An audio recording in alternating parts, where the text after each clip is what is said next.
অন্তর্যামী নারায়ণের কথা শুনে দেবর্ষী নারদ বিশ্রাম করতে বসেছে। কিছুক্ষণ বিশ্রাম করার পর দেবর্ষী নারদ অন্তর্যামী নারায়ণী পদতলে গিয়ে বলছে, প্রভু আজ আমি এখানে কেন এসেছি তা আপনি নিশ্চয়ই জানেন প্রভু। অন্তর্যামী নারায়ণ অন্তরে সমস্ত কিছু জেনে নিয়ে দেবর্ষী নারদকে বলেছিল, নারদ তুমি আমারই কাছে কেন এসেছো আমি জানি। তুমি যে এসেছো ওই যে ভারতবর্ষের অযোধ্যাধিপতি রাজা নহুষ, ওই রাজার পাপ পুণ্য কি বিচার করে রেখেছি সেটাই তো তুমি আমারই কাছে জানতে এসেছো, তাই না দেবর্ষী নারদ? দেবর্ষী নারদ বলছে, হ্যাঁ প্রভু সেটাই তো আমি জানতে এসেছি। আমাকে একটিবার বলে দিন না ওই রাজার পাপ পুণ্য কি বিচার করে রেখেছে, আমাকে একটিবার বলে দিন না প্রভু। অন্তর্যামী নারায়ণ অন্তরে সমস্ত কিছু জেনে নিয়ে দেবর্ষী নারদকে বলেছিল, নারদ তুমি ওই রাজার কি দেখে এসেছো যে ওই রাজার পাপ পুণ্য কি বিচার করে রেখেছি সেটাই তুমি আমারই কাছে জানতে এসেছো। দেবর্ষী নারদ বলছি, শুনবেন শুনবেন প্রভু শুনবেন, ওই রাজার আমি কি দেখে এসেছি শুনবেন? তাহলে শুনুন না প্রভু। আমি দেখে এলাম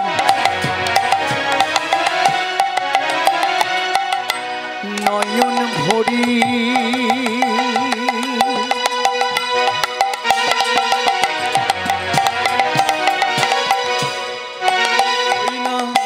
করিছি দান দুকরি জুড়ি,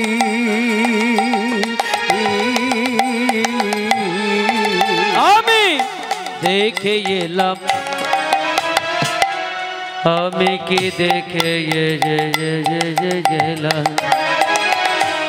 আমি এমন দানি রাজা কখনো দেখি না, আমি এমন ধার্মিক রাজা কখনো দেখি না, আমি দেখে এলাম নয়ন ভরে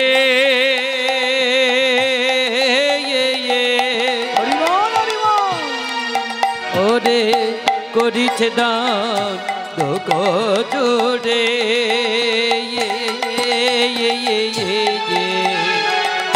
চণ্ডাল ব্রাহ্মণ না করি গানা হস্তিনার রাজন, চণ্ডাল ব্রাহ্মণ না করে গণান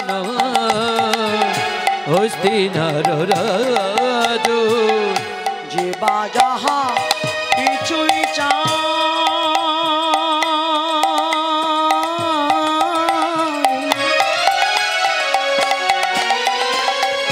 তারই কাছে তাহাই পায়।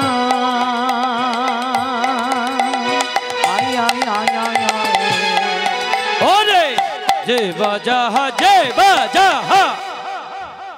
কিছুই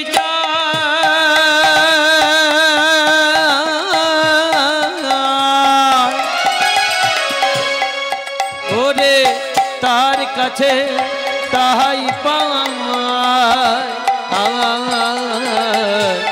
রাজা সদাই মুখে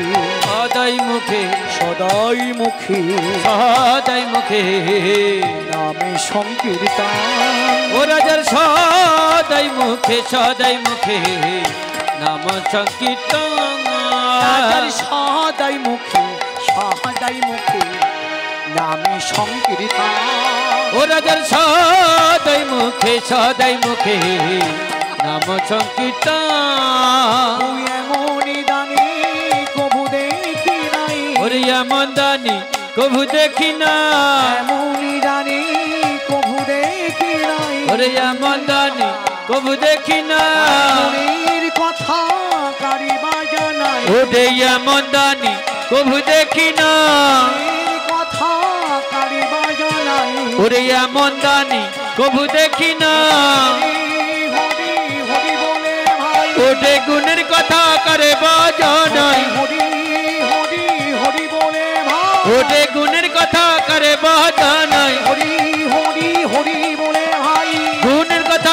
বাজানায় হরি গৌর বিমলানন্দাকেবার হরি হরি হরি হরি হরি হরিয়া মন দানি কবু দেখি না। সমবেত গৌর ভক্তমণ্ডলী, আমার গৌর ভক্তিমতী মায়েরা, দেবর্ষী নারদ বৈকুণ্ঠে গিয়ে অন্তর্যামী নারায়ণের কাছে যখন এমন কথা বলেছিল, ততক্ষণই অন্তর্যামী নারায়ণ দেবর্ষী নারদকে কি বলেছিল শুনবেন? বলেছিল, নারদ, আমি এখনই যাব ভারতবর্ষের অযোধ্যা নগরী। আমি ওই রাজার প্রথমে দান পরীক্ষা নেই। ওই রাজা যদি আমার এই দান পরীক্ষায় উত্তীর্ণ হতে পারে, তাহলে ওই রাজাকে নিয়ে আসবো আমার এই বৈকুণ্ঠে। সমবেত গৌর ভক্তমণ্ডলী, আমার গৌর ভক্তিমতী মায়েরা, বৈকুণ্ঠ কথার অর্থ কি? বৈকুণ্ঠ কথার অর্থ হলো যার মনে কোনো কুণ্ঠা থাকে না, তার নাম হলো বৈকুণ্ঠ। বৈকুণ্ঠে কে থাকেন? অন্তর্যামী নারায়ণ। তারই মনে কোনো কুণ্ঠা নাই, তিনি সবাইর কাছে সমান, তাই তিনি বৈকুণ্ঠেতে আছেন। আর বৈকুণ্ঠ থেকে ভারতবর্ষের অযোধ্যা নগরীতে তিনি আসছে,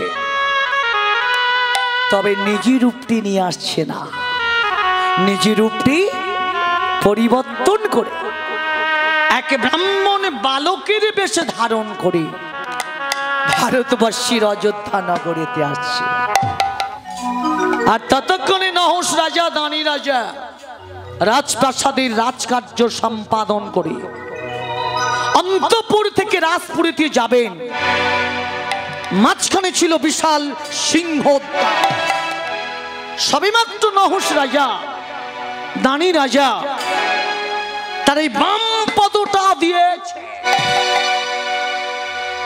রাজা ডান পদটি তুলতে যাবে, এমন সময় পিছন থেকে অন্তর্যামী নারায়ণ ব্রাহ্মণ বালকের বেশ ধারণ করে রাজাকে পিছন থেকে ডাকছিল, রাজা নহস।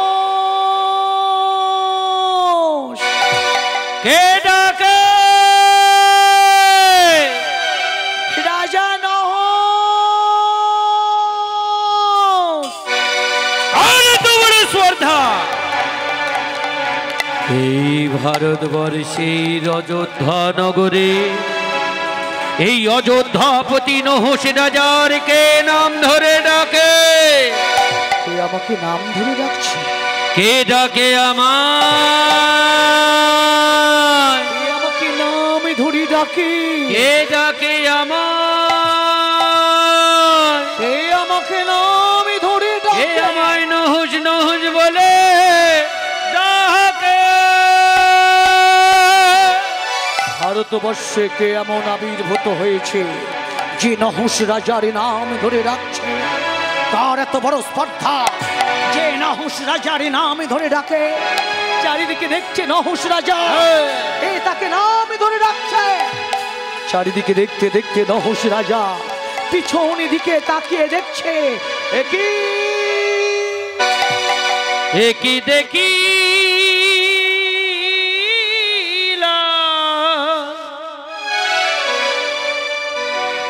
আমি একই দেখি দেখি দেখি দেখিল, তবে কি আমি স্বপ্ন দেখি দেখিলা?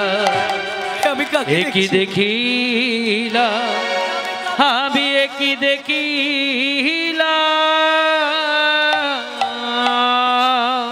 পিছন দিকে তাকিয়ে দেখলে এক ব্রাহ্মণ বালক দাঁড়িয়ে আছে।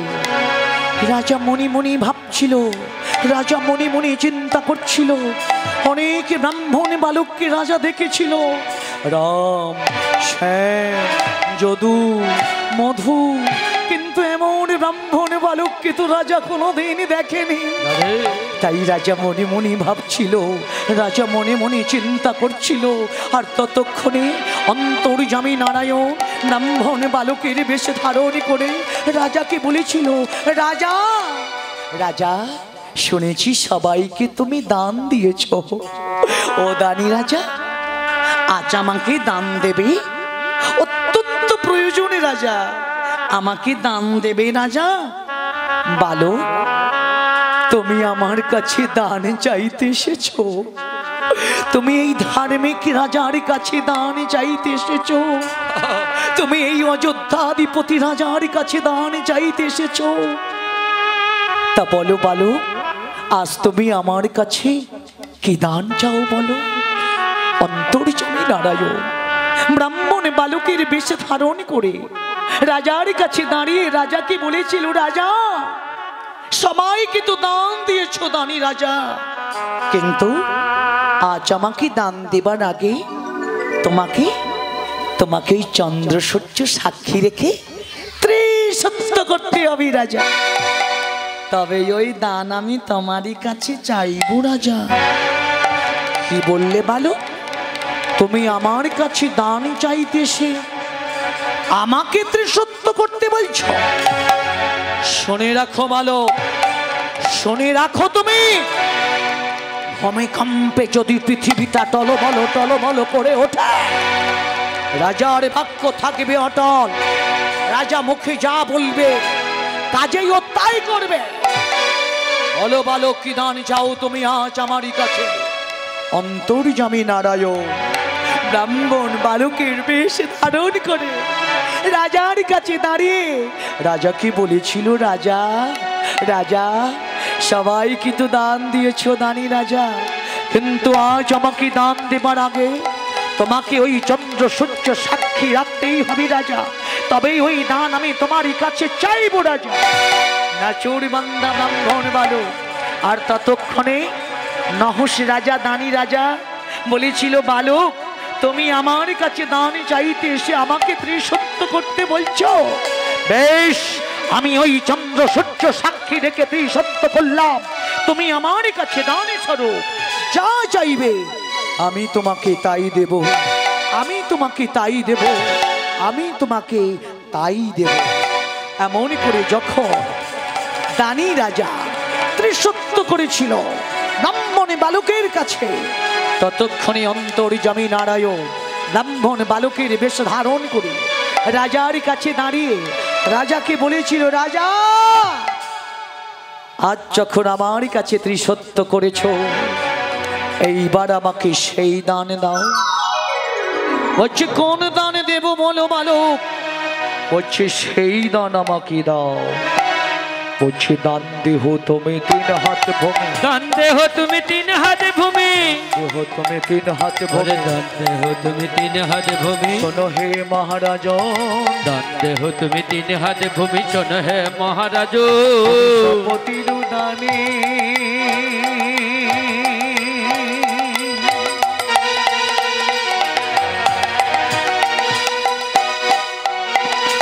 রাখিয়া সম্মান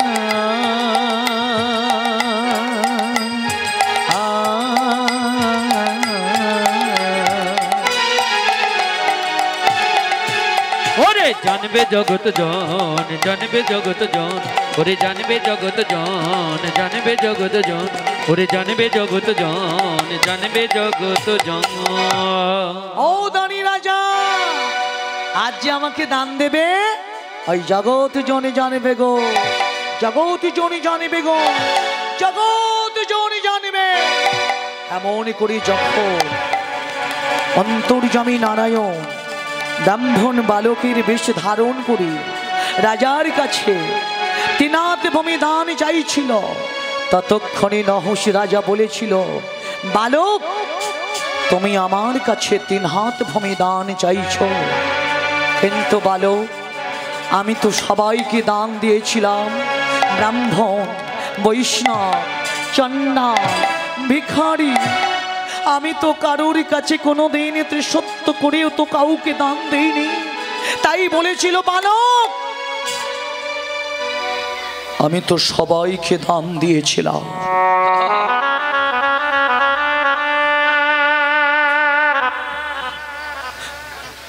কিন্তু কারোর কাছে তো আমি কোনোদিন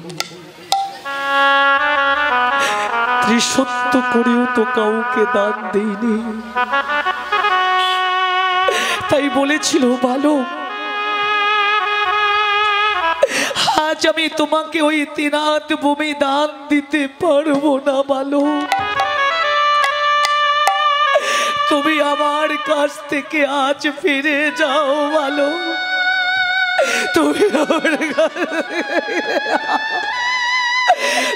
আমার কাছ থেকে আজ ফিরে যাও, ফিরে যাও,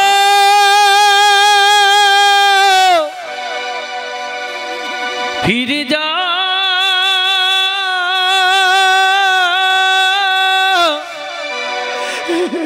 ওহে বালক আমি দেব না এ দানে দেব না, এ দানে দিতে যে পারি না বালক। ওহে বালক তুমি নিজে গৃহে ফিরে যাও। অন্তর্যামী নারায়ণ ব্রাহ্মণ বালকের বেশ ধারণ করে রাজার কাছে বলছে, রাজা আজ আমার কাছে ত্রিসত্য করেও আমাকে 3 হাত ভূমি দান দিলে না। অত্যন্ত প্রয়োজন ছিল রাজা, অত্যন্ত প্রয়োজন। আজ যখন আমাকে 3 হাত ভূমি দান দিলে না, আমি তোমারই কাছ থেকে চলেই যাচ্ছি রাজা, আমি তোমারই কাছ থেকে চলেই যাচ্ছি। এই বলে অন্তর্যামী নারায়ণ ব্রাহ্মণে বালকের বেশ ধারণ করে রাজার রাজপ্রাসাদ থেকে যখন বের হতে চলেছিল, ততক্ষণে নহস রাজা, দানি রাজা অঝর নয়নে কাঁদছিল আর বলেছিল, বালক আমি তো সবাইকে দান দিয়েছিলাম, 3 হাত ভূমি আজ দান দিতে পারলাম না, কিন্তু আমি সবাইকে দান দিয়েছি বালক, তাই তোমাকে ওই রাজা দান দেবে।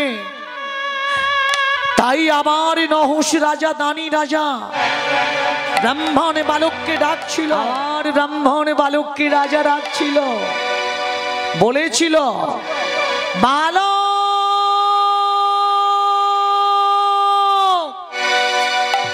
ওহে বালক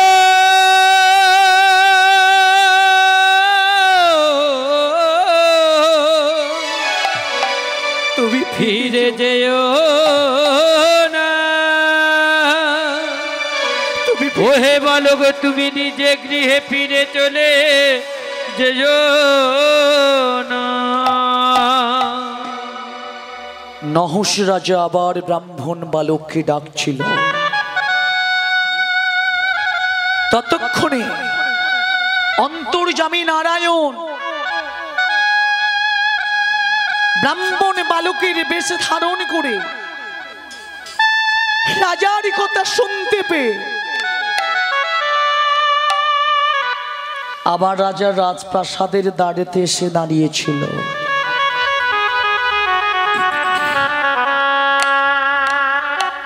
দ্বারেতে যখন দাঁড়িয়েছিল ব্রাহ্মণ বালক,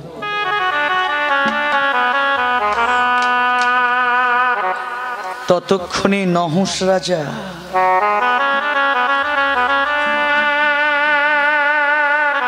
ব্রাহ্মণ বালককে দেখছিল।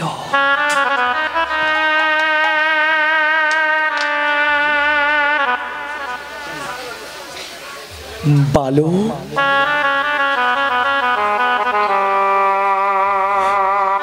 তুমি আবার ফিরে এসেছো বালক, জানো বালক এই রাজা না কাউকে কোনোদিন ফিরিয়ে দেয়নি গো, এই রাজা একের পর এক সবাইকে দান দিয়েছে। ব্রাহ্মণ, বৈষ্ণব, চণ্ডাল, ভিখারি।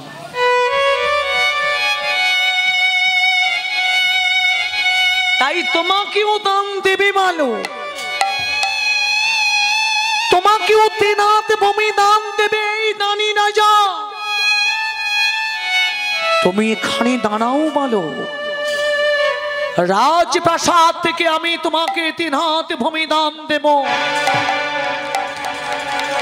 এই বলে নহস রাজা, দানি রাজা রাজপ্রাসাদের মধ্যে প্রবেশ করেছিল।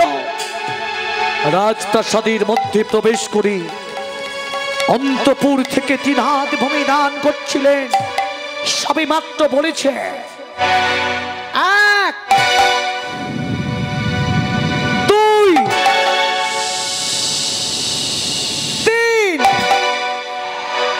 এমন করে 3 হাত ভূমি দান করছে দানি রাজা। আর ততক্ষণে অন্তর্যামী নারায়ণ ব্রাহ্মণ বালকের বেশে ধারণ করে দাঁড়িয়েছিলেন। বলেছিল, রাজা আজ তুমি আমাকে 3 হাত ভূমি দান করছো। এই 3 হাত ভূমির উপর যেদিন তুমি পদার্পণ করবে সেই দিন তুমি পাপেতে লিপ্ত হয়ে যাবে। সেই দিন তুমি পাপেতে লিপ্ত হয়ে যাবে। সেই দিন তুমি পাপেতে লিপ্ত হয়ে যাবে। এমনই কথা বলে অন্তর্যামী নারায়ণ ওই রাজা রাজপ্রাসাদ থেকে ধীরে ধীরে বৈকুণ্ঠেতে বিদায় নিলেন। আর নহস রাজা 3 হাত ভূমি দান করার পর ওই রাজা পিছন দিকে তাকিয়ে দেখছে, একই দেখি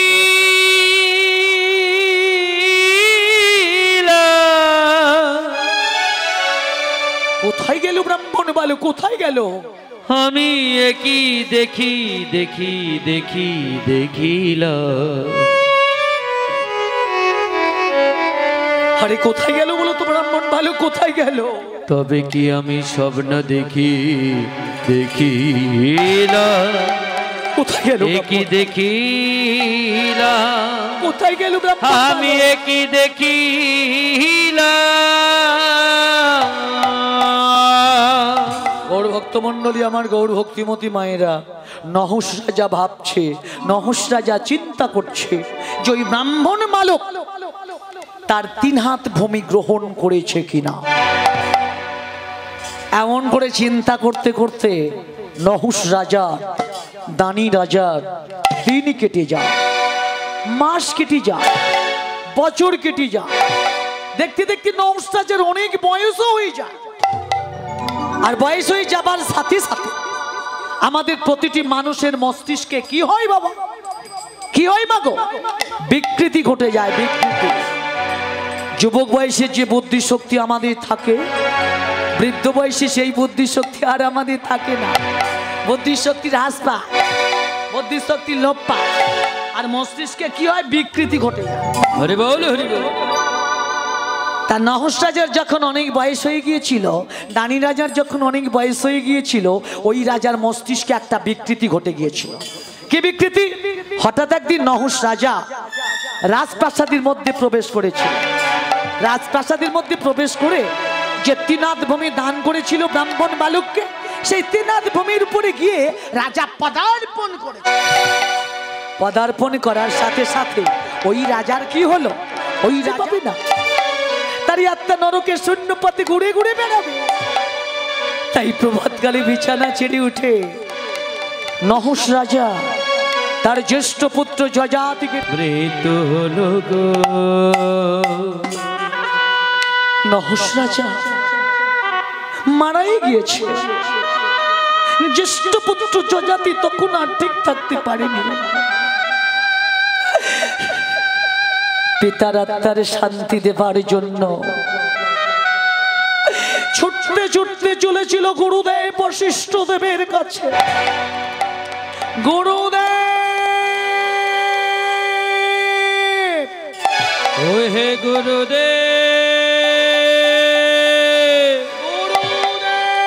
ও হে গুরুদেব, ও হে গুরুদেব।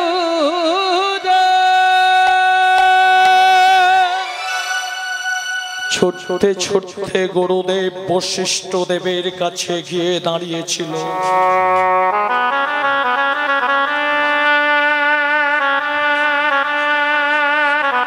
গুরুদেব বশিষ্ঠ দেবের কাছে দাঁড়িয়ে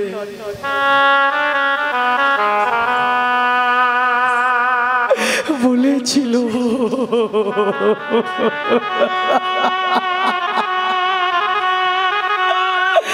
গুরুদেব, গুরুদেব জানেন গুরুদেব,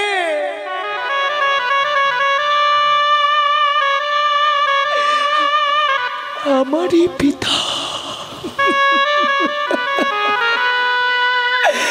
আমারই পিতা মারাই গিয়েছে গুরুদেব।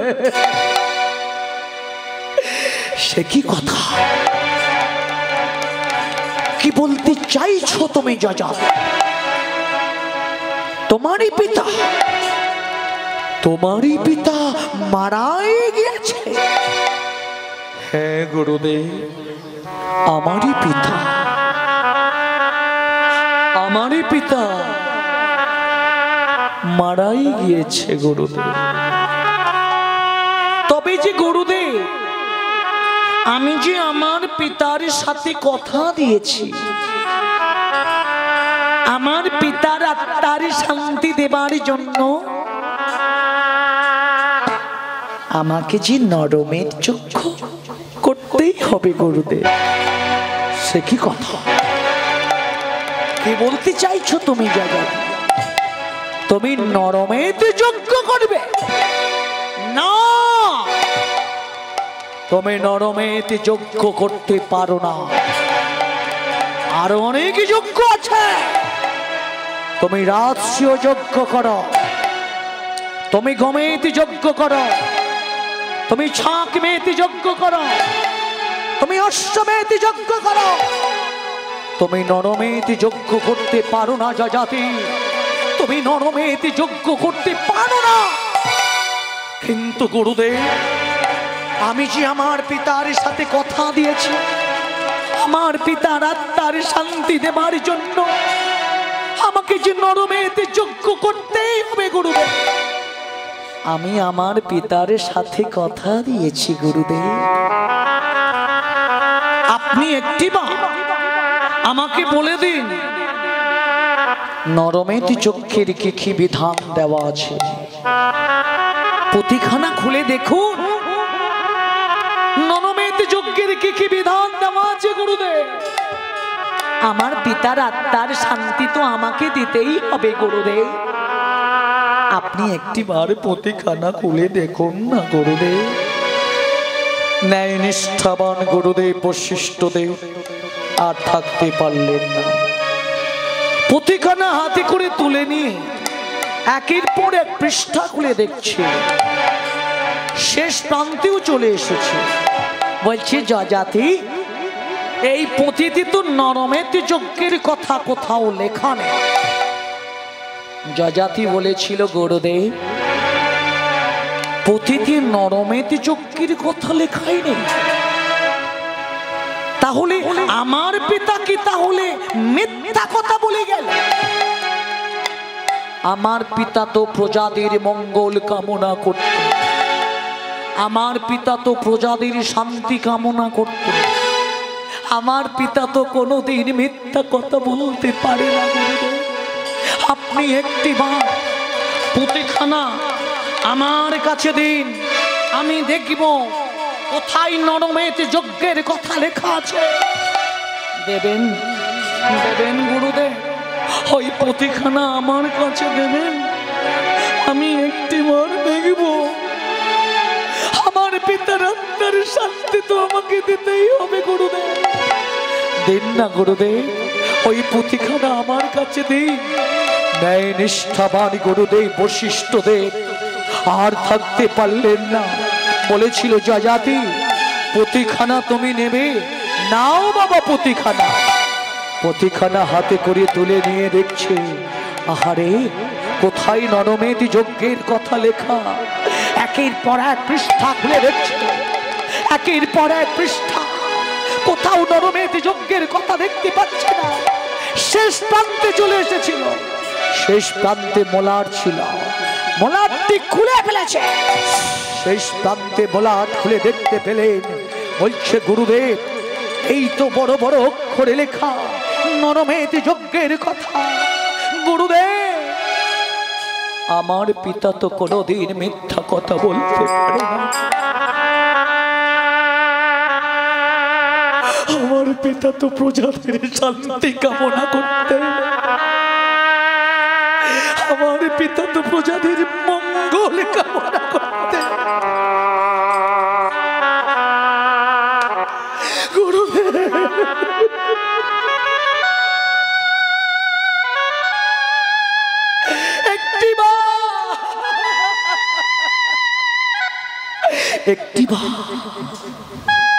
একটিবার প্রতিখানা হাতে করে নিন গুরুদেব। নরমেধ যজ্ঞের বিধান আপনি আমাকে শোনান, আপনি পাঠ করে আমাকে শোনান গুরুদেব।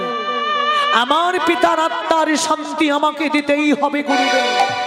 ন্যায় নিষ্ঠাবান গুরুদেব বশিষ্ঠদেব আর থাকতে পারলেন না, বলেছিল যজাতি তুমি নরমেধ যজ্ঞ করতে চাইছো, নরমেধ যজ্ঞের বিধান তুমি শুনতে চাইছো, তাহলে শোনো যজাতি। নরমেধ যজ্ঞের প্রথম বিধান, ৮০ লক্ষ মণি চাই করিতে সম্ভাষণ। ৮০ লক্ষ মণি চাই করিতে সম্ভাষণ। ৮০ লক্ষ মণি চাই করিতে সম্ভাষণ। ৮০ লক্ষ মণি চাই করিতে সম্ভাষণ। আর পট্টু বস্ত্র দিয়া তারি করিবে বারণ। আর পট্টু বস্ত্র দিয়া তারে করিবে বারণ। আর পট্টু বস্ত্র দিয়া তারি করিবে বারণ। আর পট্টু বস্ত্র দিয়া তারে করিবে বারণ। স্বর্ণ থালা স্বর্ণ ঝাড়ি চাই মানিক অঙ্গুরি। স্বর্ণ থালা স্বর্ণ ঝাড়ি চাই মানিক অঙ্গুরি।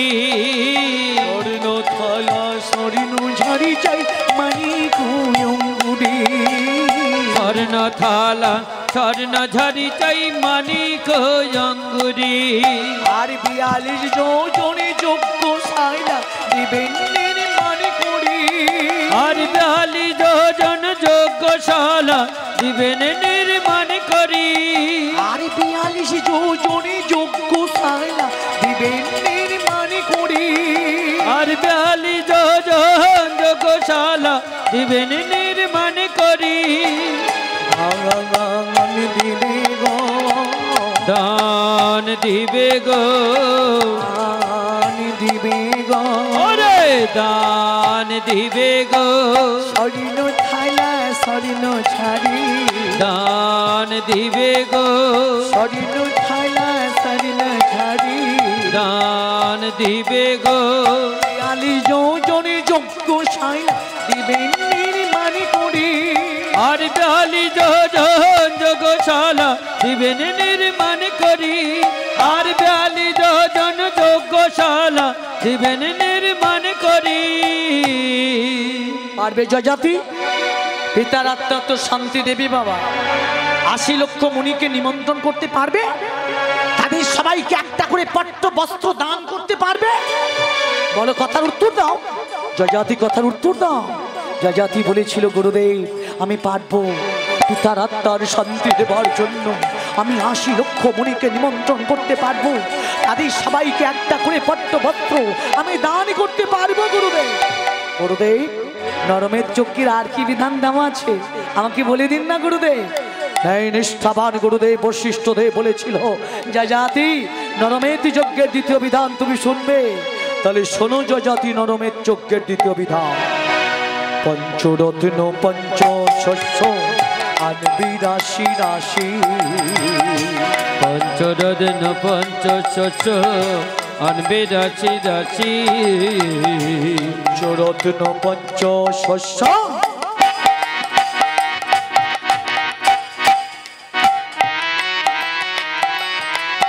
হে রাজো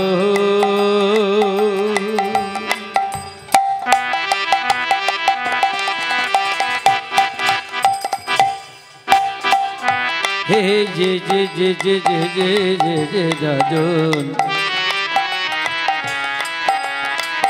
হে হে হে যে যে যে যে রাজন হে রাজন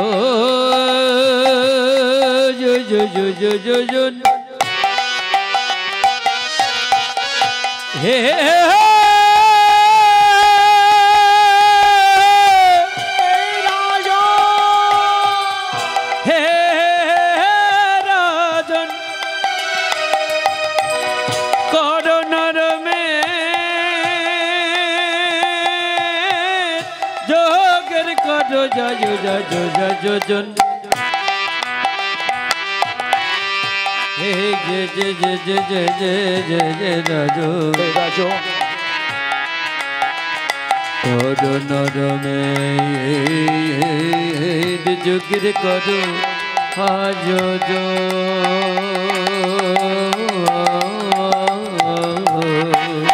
পঞ্চরত্ন পঞ্চ শস্য আনবি রাশি রাশি। পঞ্চরত্ন পঞ্চ শস্য আনবি রাশি রাশি। নাবধি ঘিত চাই হাজারো কলসি। ওরে ব্রতবধি ঘিত চাই হাজারো কলসি। প্রত্যাবধি ঘিত চাই হাজারো কলসি। ওরে ব্রতবধি ঘিত চাই হাজারো কলসি। পারবে জয়জাতি? পিতার আত্মার শান্তি তো দেবে বাবা। এমন প্রত্যাবধিঘিত হাজার হাজার কলসি সংগ্রহ করতে পারবে? কথার উত্তর দাও জয়জাতি। গৌর ভক্ত মন্ডলী, গৌর ভক্তিমতী মায়েরা, প্রত্যাবধিঘিতটা কি আপনারা জানেন? আপনার তো অনেক রকম ঘৃত কিনেছেন, অনেক রকম ঘৃত দেখাচ্ছেন, দোকানদারের কাছ থেকে অনেক রকম ঘৃত কেনেন, কিন্তু প্রত্যাবধিঘিতটা কোনোদিন কিনেছেন? নাম শোনেননি তো কিনবেন কোথা থেকে? আজকের হরিবাসরে এক মনে এক ধ্যানে এক জ্ঞানে যারা শুনছেন শুনে যান প্রত্যাবধিঘিতটা কি। প্রত্যাবধিঘিতটা হলো, দেখবেন আপনাদের অনেকে বাড়িতে গাপনি গরু আছে, আর ওই গাপনি গরুর যখন একটা ছোট্ট বাছুর হয়, দেখবেন ওই ছোট্ট বাছুর মায়ের স্তনপান করে যখন না, ঠিক সেই সময় ছোট্ট বাছুরের মুখে এক ধরনের সাদা গাঁজা তৈরি হয়। আর অমন সাদা গাঁজা দিয়ে এমন প্রত্যাবধিঘিত হাজার হাজার কলসি সংগ্রহ করতে হবে। বড় কঠিন কাজ, যাতা কাজ নয়, বড় কঠিন কাজ ছিল। যযাতি বলেছিল, গুরুদেব আমার পিতার অর্থ ভান্ডারে যা আছে ওই অর্থ দিয়ে আমি এমন প্রত্যাবধিঘিত হাজার হাজার কলসি সংগ্রহ করব। গুরুদেব নরমেত যজ্ঞের আর কি বিধান দেওয়া আছে আমাকে বলে দিন। ন্যায় নিষ্ঠাবান গুরুদেব বশিষ্ঠ দেব দুটি বিধান পাঠ করার পর তৃতীয় বিধানটি আর পাঠ করতে পারছিলেন না। মনে মনে ভাবছিলেন, মনে মনে চিন্তা করছিলেন যে নরমেতি যজ্ঞের তৃতীয় বিধান তিনি কেমন করে পাঠ করবেন, কিছুতেই পাঠ করতে পারছিল না। তখনই যযাতি গুরুদেবকে হুঙ্কার দিয়ে উঠেছিলেন, বলেছিলেন, গুরুদেব আমি হলাম এখন ভারতবর্ষের অযোধ্যা অধিপতি রাজা, আপনি কোনো সংকোচ না করে নিঃসংকোচে বলুন নরমেতি যজ্ঞের তৃতীয় বিধান পুঁথিতে কি দেওয়া আছে। ন্যায় নিষ্ঠাবান গুরুদেব বশিষ্ঠ দেব আর থাকতে পারলেন না, বলেছিল, যযাতি নরমেতি যজ্ঞের তৃতীয় বিধান তুমি শুনতে চাইছো, নরমেতি যজ্ঞের বিধান তুমি শুনতে চাইছো, তাহলে শোনো যযাতি, নরমেতি যজ্ঞের তৃতীয় বিধান। অষ্টমে গর্ভীর অষ্টম বর্ষে দ্বিজের নন্দন। অষ্টম গর্ভের অষ্টম বর্ষে দ্বিজের নন্দন। অষ্টমে গর্ভীর অষ্টম বর্ষে দ্বিজের নন্দন। অষ্টম গর্ভের অষ্টম বর্ষে দ্বিজের নন্দন। হইবে শ্রীকৃষ্ণ বরণ মুখে নামে সংকীর্তন। ও সে হইবে সে কৃষ্ণ বরণ মুখে নাম সংকীর্তন। ও সে হইবে শ্রীকৃষ্ণ বরণ মুখে নামে সংকীর্তন।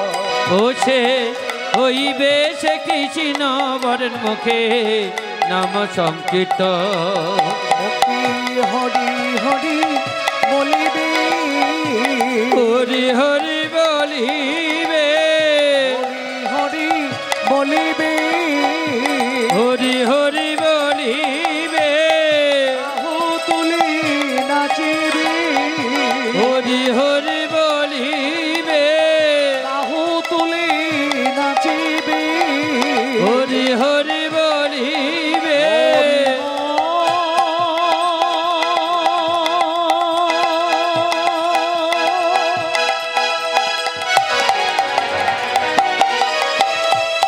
এইবার সবাই মিলে বলুন তাই গৌরী তোমার একবার হরি হরি হরি হরি হরি হরি বল।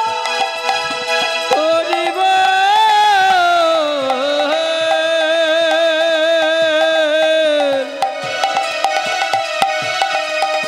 হরি বল,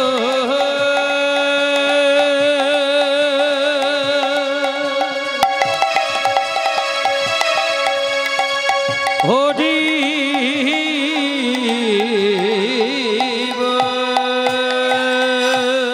মায়ের অষ্টম গর্ভের সন্তান হওয়া চায়, ব্রাহ্মণ বংশে জন্মগ্রহণ করা চায়।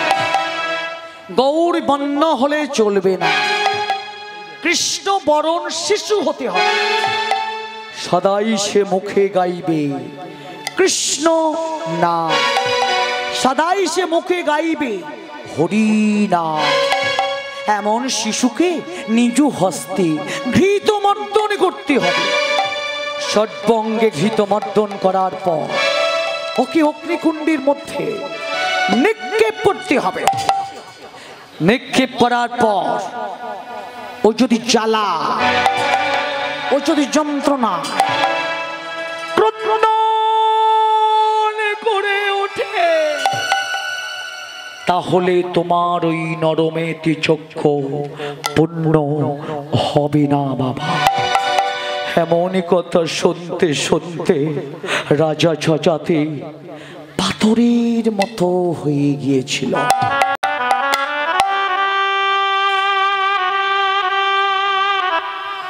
কেবল ছলো ছলো নেত্রে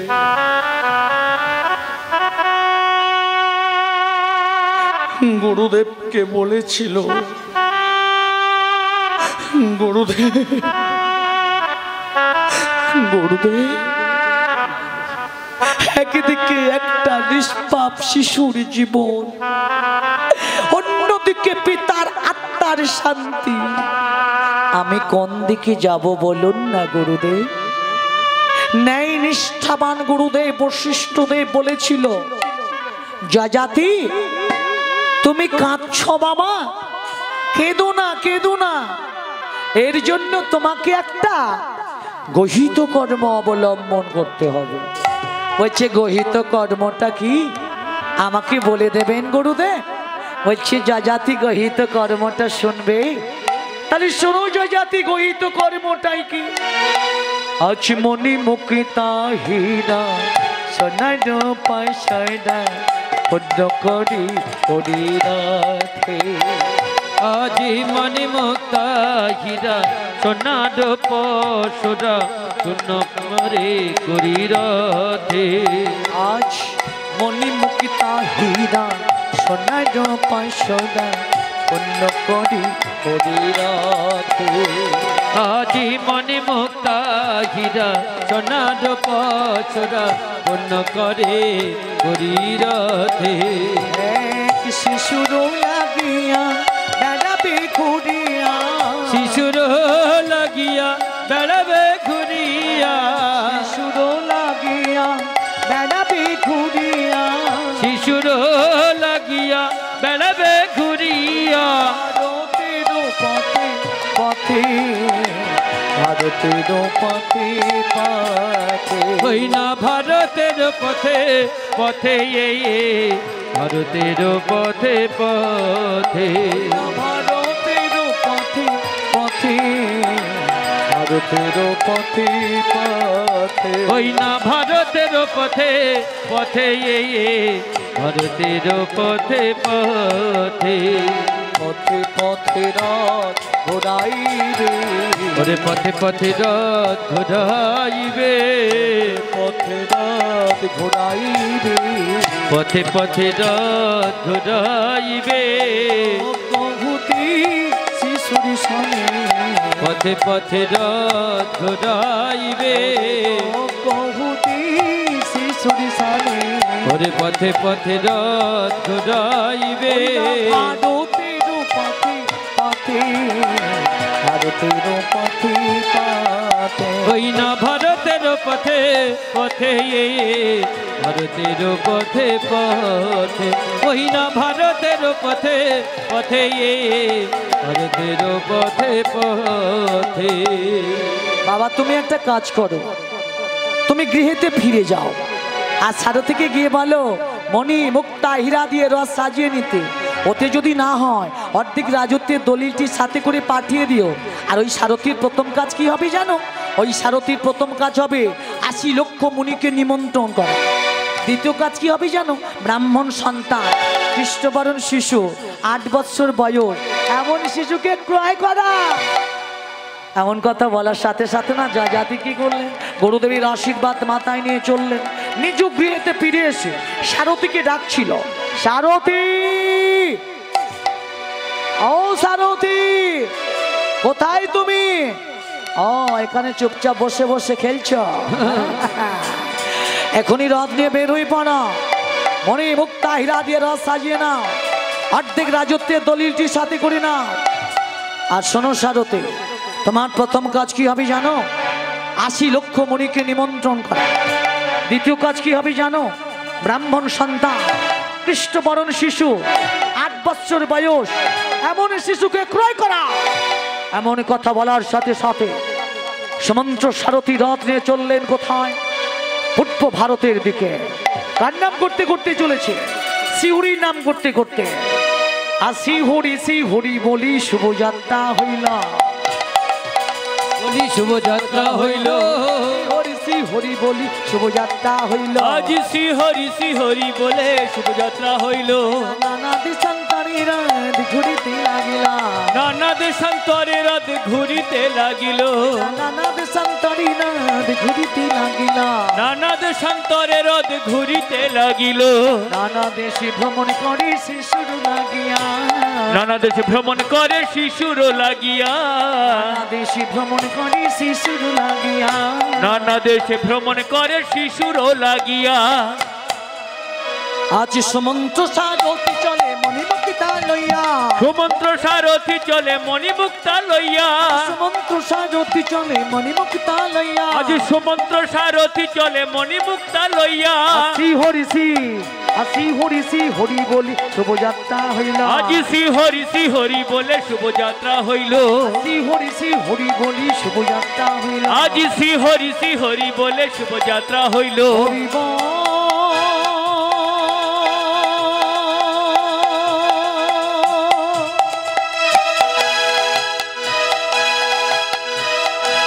এইবার সবাই মিলে বলুন জয় গৌরী রমানন্দা কি বল। হরি হরি বল, হরি হরি বল, হরি বল,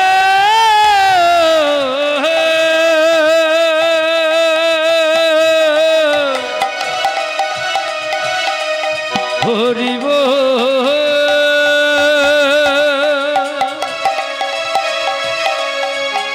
হরি বল। নাম করতে করতে সুমন্ত্র সারথী রথ নিয়ে পূর্ব ভারতে গিয়ে পৌঁছেছিল। পূর্ব ভারতে কারা গিয়েছে?